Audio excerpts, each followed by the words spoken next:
as much as within our mind or brain there's confusion, there are confusion in our body as well, as much as between the brain or mind and your body.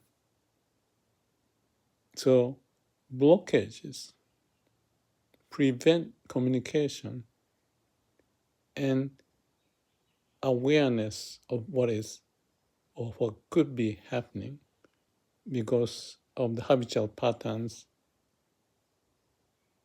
that we may have developed over time. But there's a way to relieve from it, just paying attention to what's going on. Not to use brain too much and delve into detail to fix it, but let the nature's way to do the job.